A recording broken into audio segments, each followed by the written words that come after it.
So it's baseball season. That's why you have the coach voice. I finally am starting to get this back a little bit, but it's baseball season, and so the boys had their first tournament of the year. And as of course you guys know, there's a few of us baseball families within these walls of our organization, and we absolutely love it. We hate it, but we love it, right?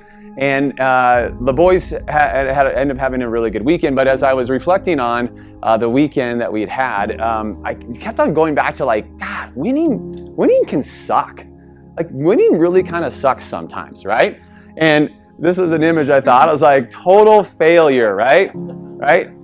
And I don't know how he did that, but that looks like it really, really hurts.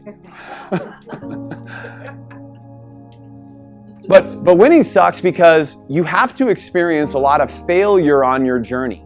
You have to experience a lot of challenges and changes in your life in order for you to actually win at whatever it is that you're trying to win at, right? And you know me, we talk about the 5 foundations all the time. So you just pick one of those areas, whether it's in your family life, whether it's in your professional life, whether it's in your finances, your fitness, whatever it is that you are choosing that you want to focus on. Anytime you want to win in any of those categories, you have to experience failure. You're gonna have to experience setbacks, right? And I love this, that failure is not the opposite of success, it is the part of success.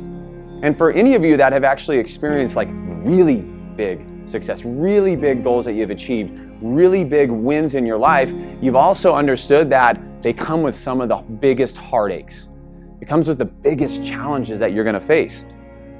There's a lot of things, it's like a roadmap, right? It's a lot of things that you're guaranteed to experience if you have the audacity to chase something big, to make a big impact, to have a big, massive win in your life. You're going to experience really hard times in your life. But winning is so worth it, right? Winning sucks because of the journey that you have to go on and the person that you're going to have to become and the challenges that you're going to have to face. But I will tell you that winning is so worth it. It is worth every bit of the discomfort. It is worth every bit of the failure, every bit of the hurt, and every bit of the pain. This weekend, as the boys were playing, we started off great. Had an awesome game on Friday. Enjoyed it, had a team barbecue, a lot of fun. And then we show up on Saturday. And the wind is blowing 9,000 miles an hour, and there's dirt in our face, and there's heat, and I love the heat, but that was just uncomfortable, right? So we're just already kind of uncomfortable. Then we face an opposing team that we had a really bad history with. And how many times in life do we do that, right? You want to do something really big, but you know that there's a big obstacle. Maybe there's a big conversation that you're going to have and you've just avoided it your entire life, right? So you right off the gate, it's not like you're really getting into this goal very easy. You're getting into this, I gotta face this really hard issue at the beginning, right? And so we had to face this really hard team that the other coach on there, if this wasn't being recorded, I would cuss. He's a total right? And I knew it was bad, right? And we got to a point where one of our kids hit a 2-run home run to tie the game. And it was at the end of the game. And as our kid was rounding third base, he came down, gave me a high five, and then he happened to give one of the kids on our team a high five before he touched home plate. And the opposing coach called him out and said, "You cannot touch another player before you touch home plate." And so the umpire called him out. And we lost the game by 1 run. And how many times in life does that happen where we do the right thing? We make the right call. We do what is necessary to put ourselves in a position to win, but because of something that's out of our control, because of a circumstance that we have nothing to do with, we still lose. We still lose. And I don't know about you, but maybe there's been times in your life, there's been times in my life where I've said, okay, well screw it. I'm not doing it anymore. Evidently, the world is against me. Evidently, I'm not supposed to win. Evidently, I'm not supposed to achieve that goal. So I'm just going to go ahead and back down. And I'm going to focus on another area of my life.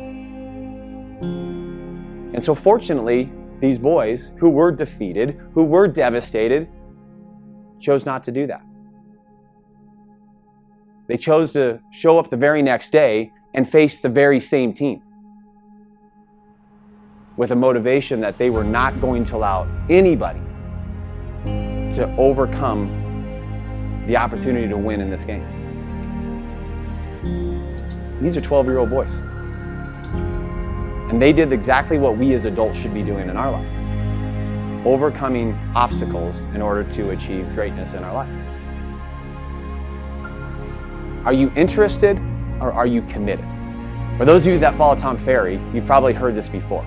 I was listening to a podcast this morning with Ed Milet, and the gentleman that he was interviewing, John Assarafi or whatever, he's the author of The Secret, the book The Secret. For many of you that have probably read that, he's got a new book coming out. And he explained if you are interested or committed in a way that I had never heard it before, and I absolutely love it. And he was telling a story about when he was young. He was 19 years old, and he was working at stocking boxes. He had failed in high school. He never graduated high school. Well, actually, he did graduate high school, but he cheated on the final exam. He got all 51 answers from one of his friends, so he never truly passed a test that he didn't cheat on. And he was selling drugs on the side, and he was breaking into houses to get more money. And so his brother had him come to another town, I think it was Ontario, and meet with this gentleman, Mr. Brown. And Mr. Brown asked him, he says, hey, listen, I want you to write your goals down. And he goes, man, I don't know my goals. He goes, no, what does your life look like? When do you want to retire? How much money do you want to make? All of these things that we talk about, right? And when he did that, he wrote it out and he said, okay, I just got a question for you. He goes, are you interested or are you committed? And he goes, well, I don't even know what that means. And so he described it and I loved it, and that's why I wrote it down here. It says that if you're interested, you will do the easy and convenient things in your life. If you're interested, you will let the stories that you're telling yourselves limit you. If you're just interested, all of these obstacles that we all have in our lives will become bigger than the goals that you want to achieve. And how many times does that happen? How many times do we have this vision of this person that we want to become or this goal that we want to achieve? But then we get the first obstacle. Well, yeah, but I can't. Well, yeah, but you don't know my situation, or no, that's not. And this is what he did: is when he said, if you're interested or committed, his mentor now, Mr. Brown, said, I will mentor you now. He said, listen, I want you to move from where you're at to here. And he goes, dude, I have no money. He goes, oh, so you're going to let the first obstacle stand in your way of achieving your goal. And so he overcame that obstacle. He goes, okay, I guess I can do that. I'll try to figure it out. I don't have a car. I don't have no money, but I'll figure that out, right? And he goes, okay, then what I want you to do from there is I want you to sign up for this real estate class, and it's $500. And he goes, yeah, but I don't have any money and I don't have this. And he goes, oh, so you're going to let the second obstacle get in your way of achieving this ultimate goal in your life that you want to have. And you can already tell that if you're just interested, you start allowing these limiting beliefs or these obstacles that we all face in our lives start controlling the stories that we say, and then we try to choose the easy way, not the hard way, right? But if we're committed, what if we're committed, for those of you that have done something really hard and you were committed to do it, you were willing to do whatever it took. You didn't allow the obstacles to come in your way. When you were committed to something, you would upgrade your knowledge in whatever it was that you needed to accomplish. When you were committed to doing something, you upgraded your skills. And for those of you that are in real estate right now, you're new to real estate, you're having to make a decision. Are you interested? Are you committed? Because there's a lot of really easy things to be doing on a daily basis, is there not?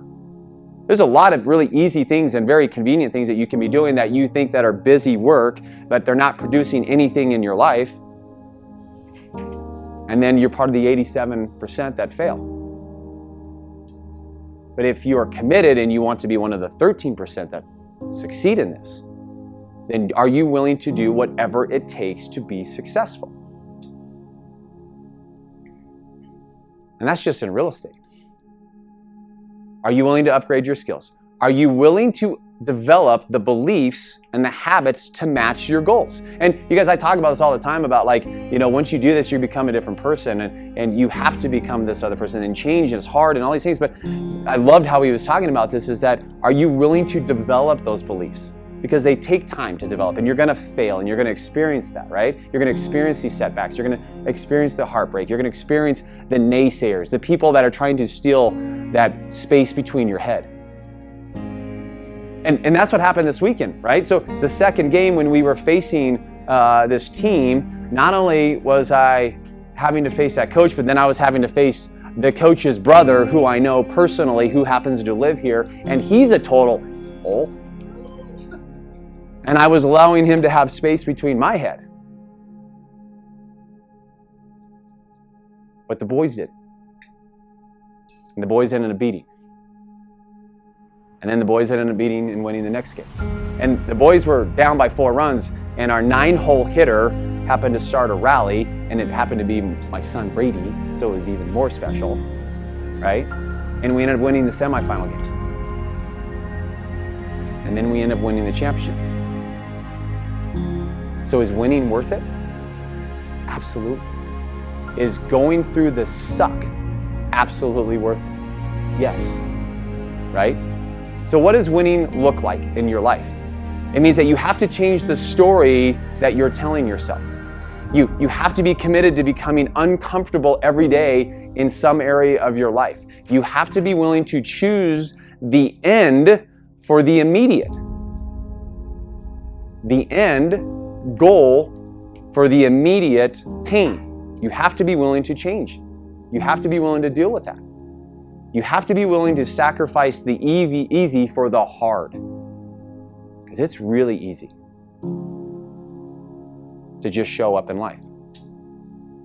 You have to be willing to push through the failure with no idea of when the results will come. And this is probably one of the hardest things, you guys, because when we talk about stories, when I tell you about all the success that people have, you can see a destination. You can see the results. You can see like, oh yeah, of course, well, it was very easy for them. Yeah, it only took them 1 year. Or it only took them 3 years, right? The reason why we called the JK experience is because we have no idea when the destination is going to be achieved. I have no idea when the level of success or the level of winning in my life is going to be achieved. I have no idea, guys. I have no idea if I will be dead next week or tomorrow. Because it's the experience I'm after. It's the winning in my life that I'm after. I don't know when the end is there, and neither do you. And that's the challenge that you have to come to grips with, is that are you willing to deal with the pain and the discomfort and the failure, understanding that eventually you will win, but we don't know when that will be. Are you willing to get rid of who and what is holding you back? We all have people in our life that hold us back, that want to, once again, take up that space between our head, between our ears, right? We all have things in our life, habits in our life that are creating those obstacles and holding us back. Are we willing to get rid of those things that are holding us back? Those people that do not want us to succeed, do not want us to win. Because here's what I know.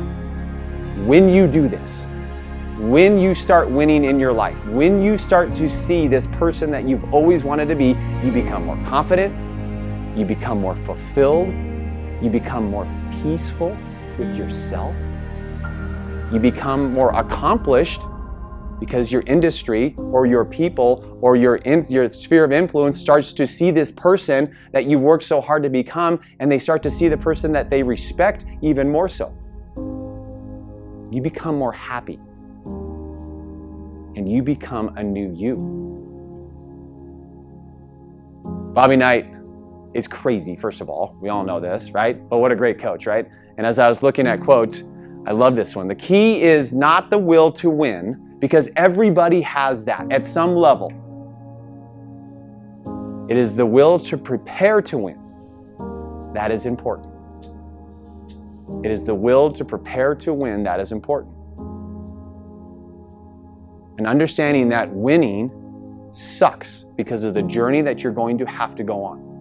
And if you embrace the suck, you will win in your life. You will win in your finances. You will win in your business. You will win in your family. You will win in yourself personally. You will win in the faith that you build in your life. And you will win in the future of you. And it all comes back to this. And I've been saying this for about a month. We do this. You do this. Because the world needs exactly who you want to be. Now more than ever. This world needs you and who you want to be. Always remember that. Are you interested? or are you committed?